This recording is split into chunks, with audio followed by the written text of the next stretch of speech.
Өдөр дагсан сурвалжлага.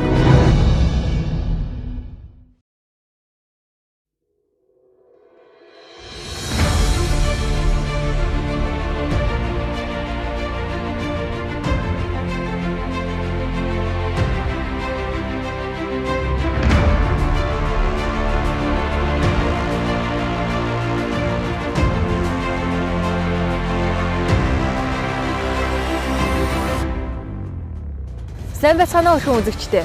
Эрдэнэ төлөвлөрийн 6500 гаруй уур хачдынхаа нэрийн өмнөөс та бүхэнтэй мэдчлэн өдөр дагсан сурвалжлага нэвтрүүлгийнхээ ээлжид дугаарыг эхлүүлж байна.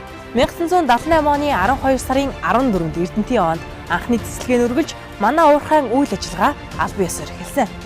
Тэр өдрөөс хойш Монгол улсын уул уурхайн салбарт өөрийн гэсэн түүхээ бичсээр ирсэн Эрдэнэ төлөвлөр өдгөө 41 төчилтэйгээ залгаж байна. Улс их орныхоо эдийн засгийн томоохон хөшөөрөг болсоор ирсэн Эрдэнэ төлөвлөрийн уур хачин хамт олон 2018 онд 31 сая 520 мянган тонн хүдэр боловсруулж байсан бол 2019 оны хүлээгдэж буй гүйцэтгэлээр хүдэр боловсруулалтын төлөвлөгөөг 32 сая 196 мянган тонн хүрэхээр зорин ажиллаж байна.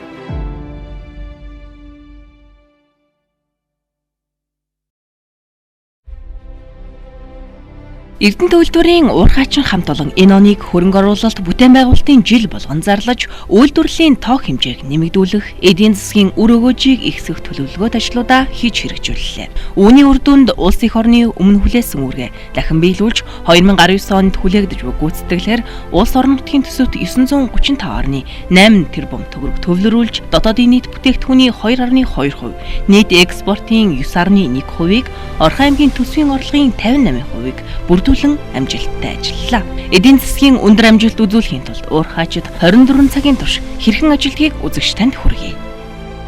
За 2019 онд Эрдэнэ төлөвлөрийн хамт олонны хувьд их бүтээн байгуулалтын жил байлаа. Техник тоног төхөөрөмжийн шинжилгээний чиглэлээр бид маш олон томоохон ажлуудыг хийж гүйцэтгэлээ. Энэ их хөрөнгө оруулалт бүтээн байгуулалтын ажлуудын үр дүнд үйлдвэрийн маань найдвартай засварлтын үйл ажиллагаа дээшилж манай хамт олон үйлдвэрлэлийнхаа төлөвлөгөөд бүх үзүүлэлтүүдийг нэр төрөл болгоноор нь 100-аас дээш хувиар давуулан биелүүлэх ийм сайхан боломж бүрдээд байна. Өнгөрсөн онд бид түүхэндээ анхудаа 24 сая 900 мянган метр куб уулын сул гаргаж 36 сая 600 мянган тонн өдөр олборлож 31 сая 520 мянган тонн өдөр боловсруулж 90 жилийн хойд бэлэг барьжсэн бол энэ оны хүлээгдэж буй үүсгэлээр 25 сая 300 мянган метр куб уулын сул гаргаж 37 сая тонн өдөр олборлож 32 сая 200 мянган тонн өдөр боловсруулж багтам сайхан амжилтаар түүхийн хуудасаа шинжилж байна.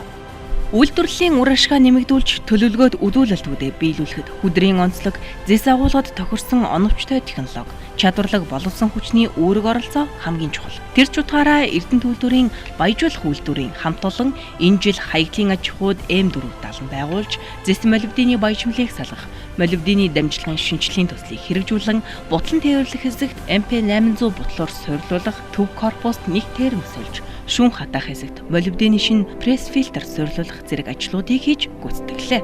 Түүнчлэн бөөн цөглөгч бодис ашиглан цагаан тоос дарах шинэ аргыг үйлдвэрлэлд нэвтрүүлж, өөрсдийн хүчээр EKG 12K маркийн 2 экскаватор өгсөрч, ил уурхайн найдвартай ажиллагааг сайжруулж, хүдэр олборлолтын хэмжээг нэмэгдүүлв. Ийхүү уур хачин хамт олон бүтээн байгуулалтын жилд хэрэгжүүлсэн төсөл техник шинжилгээний ажлуудаа үйлдвэрийн ойн өдрийг өгтөн хүлээн авч хийж бүтээсэн ажлуудаа тайлгналаа. Эрдэнэтийн овоо ордын хүдэрт флотацийн идэвхээр ойролцоо зис молибден төмөр агуулсан сульфидын эрцүүд агуулгаддаг. Тийм учраас ашигтай энэ эрцүүдээ хоосон чулуулгаас нь бид хамтд нь ялгаж авах хам флотацийн циклийг ашигладаг. Нэгэнт хоосон чулуулгаас нь салгаж авсан хам баяжмлаас төмөр агуулсан крит хэмээх эрцийг бид нэр шохон тусламжтайгаар дарж зис молибденыг ялгаж авдаг байгаа.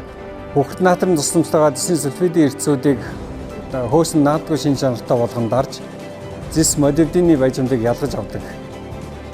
Энэ технологиг хэрэгжилж байна. За зисний баяжмлын чанар 22.5, молибдены баяжмлын чанарыг 48%-тайгаар бид нэр гаргаж авч чадж байна. За металлаа болт зисээр 88.3, молибденаар 48.5% хувьтай байна. За 2019 онд Манай баяжуулах үйлдвэрийн хамт олон хүлээж буй гүйцэтгэлээр үйлдвэрлэлийн төлөвлөгөөд бүх үзүүлэлтүүдэд 100%-аас дээш дагуулan биелүүлэхээр амжилтаар ажиллаж байна. За өндөр онцлог хэм бол өдөр боловсролтын хэмжээг 32 сая тоннд хүргэж түүхэндээ дамжлыг тогтоохоор ажиллаж байна. Хүн төрөлхтөн хөгжлийнхөө бүхэл цаг үед шин зүйл нээнгэлрүүлж хэрэглээндээ нэвтрүүлсээр ирсэн. Тэдний нэг нь бидний өдөр тутмын хэрэглээний салшгүй хэсэг ахуй соёлын хөгжлийг агсан түвшинд хүргэсэн зэс гэх металл. Дэлхийн хүн ам зэсийн хэрэглээгээ жилээс жилд нэмэгдүүлж байгааг судалгааны байгууллагууд онцолж байна. Олон улсын зэсийн нийгэмдгээс жил бүр гаргадаг тайланд 2018 оны зэсийн нийт хэрэглээ 21.4 сая тонн байсан бол энэ онд 22.3 сая тонн болж нэмэгдсэнийг онцолжээ. Харин Эрдэнэ үйлдвэрийн уур хажид жилд дунджаар 586 мянган тонн, зэсийн баяжмал 133 мянган тонн цэвэр зэс үйлдвэрлэн амжилттай ажиллаж байна. Энэхүү Эрдэнэ үйлдвэрийн ололт амжилтанд судалгааны төвийн оролцох хувь нэмэр өндөр байсан гэдгийг одоо цахан нэмэрлэж байна. 2019 онд судалгааны төвийн хамт олон ажлуудыг хийж гүйцэтгэлээ. Эдгээрээс томоохон нэгэн дурдвал 2022 он хүртэлх нийт олборлох хөдрийг технологийн төрлөөр нь ангилж түүн тохирсон баяжуулалтын гормыг боловсрууллаа. Мөн олон жил яригдж байгаа хаягдлын аж ахуйн доосыг дарах чиглэлээр туршилт судалгааг явуулж үйлдвэрлэлд оновчтой гормыг нэвтрүүллээ. Ядуу агуулгатай балансын бус хөдрийг уус баяжуулалтын технологиор боловсруулах туршилт судалгааг явуулж техник эдийн засгийн үндэслэгийг батлууллаа. Эрдэнэтийн овоо ордын хувьд янз бүрийн насны гүний чулуулгууд болон олон төрлийн дил судлын чулуулгаас бүрддэг. Энэ нь харьцангуй энгийн тогтцтой бөгөөд цөөн тооны дил судлын чулуулгаар хөндлөн болон дагуу байдлаар хэрчигдсэн байдаг. Одоогийн байдлаар баруун болон төвийн хэсгүүдээс Huder олборлолт зэрэг явагдаж байна. Эрдэнэтийн овоо орд газар нь бусад ижил төстэй ордуудыг бодвол геологийн тогтцын хувьд энгийн, эрдэсжилт харьцангуй жиг гэдгээрээ давуу талтай. Эрдэнэт үйлдвэр бол Монгол оронд үүсч өгсөн зэс барберуудын ордуудаас харьцангуйгаар онцлогтой алтны агуулга бараг байдгүй. Энэ бол одоо нэгт хамгийн том онцлог. За нөгөө талаасаа бас харьцангуйгаар одоо шинэ манай үйлдвэр, манай уурхайн баяжигдах чанар бол харьцангуйгаар бас баяжуулагчдын хувьд бол бас их боломжийн их сайн чанарын Huder гэж хэлж болно. За яг үйлдвэр маань одоо 41 дэх жилдээ ажиллаж байна.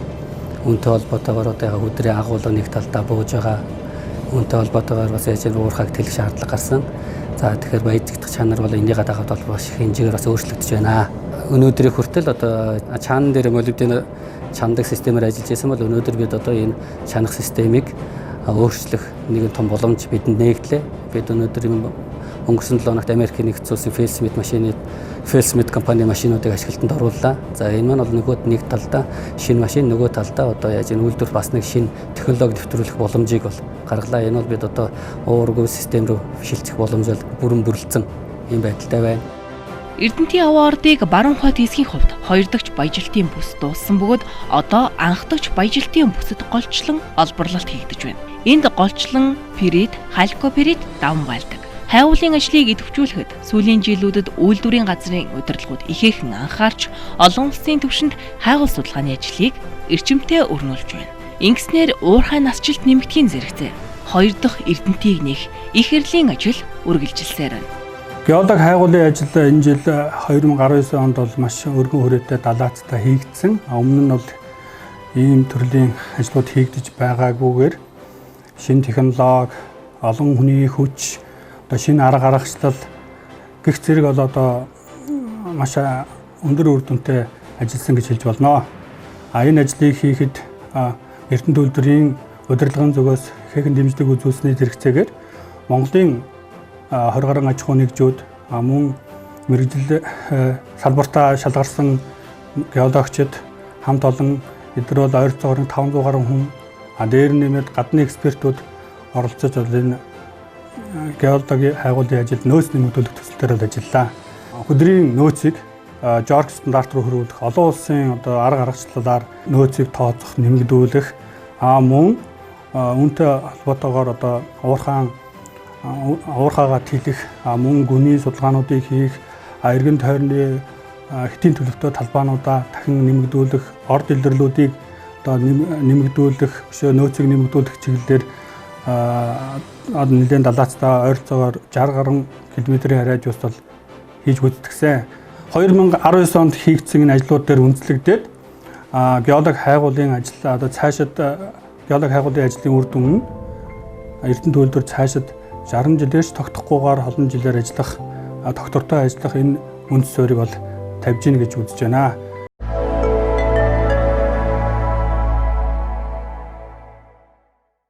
2019 он манай Эрдэнэ төлөвлөлтийн нийт уурхайчин хамт олонны хувьд бол бас түүхэн дээд амжилтуудыг тогтоосон ийм жил байлаа. Тухайлах юм бол Huder холбоорлолтынхаа хэмжээг 37 сая тоннд хүргэлээ. Huder боловсруулалтаа 32.2 сая тоннд хүргэснээрээ Эрдэнэ төлөвлөлтийн түүхэнд хамгийн дээд рекордны амжилт болж байна.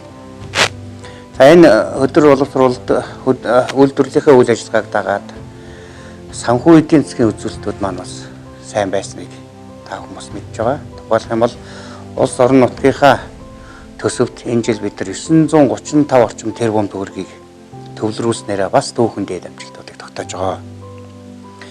За энэ амжилт яаж гарваа гэхээр үйлдвэрийнхээ нийт уурхайчин хамт олонны мас нягт хөдөлмөр зохион байгуулалттай холбоотойгоос гадна урд өмнө нэлэгдэж хуучирсан техник технологийнхаа шинжилгээ ажлуудыг бид нар бас цаг алдахгүй хийж чадсантай холбоотой олон техникийн асуудлуудаа бид нар хөрөнгө оруулалтаараа шийдэж чадлаа.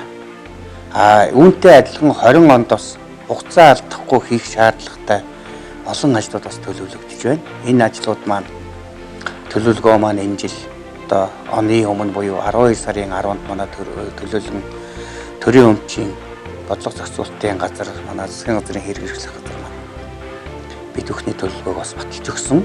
За ингэснээрээ бид нар 20 онд улс орон нутгийн өмнө буюу төсвийн өмнө хүлээсэн үүргээ биелүүлэх нөхцөл бас бүрдэж байна гэж ингэж ойлгож байна. Өдрийн жимээр уурхайчид зогсолтгүй баялаг олборлон ажилласаар цаашдаа хаяат хэлэх Эрдэнтийн уурхайг олон жил хөдөлж явах ирээдүйн боловсон хүчний мөн бэлтгэсээр байна. Эрдэнэ төлөвлөрийн насжилтыг нэмэгдүүлж олон жил үр бүтээлтэй ажиллуулах нь уурхайчдын зорилго. Жилээс жилд хүчин чадлаа нэмэгдүүлэн ажиллаж байгаа уурхайчин хамт олонны хүч хөдөлмөр үүнийг гэрчилж байна. Уурхайчдын ирээдүй гэрэлтэй, уурхай дагсан хот өнгөтэй байна.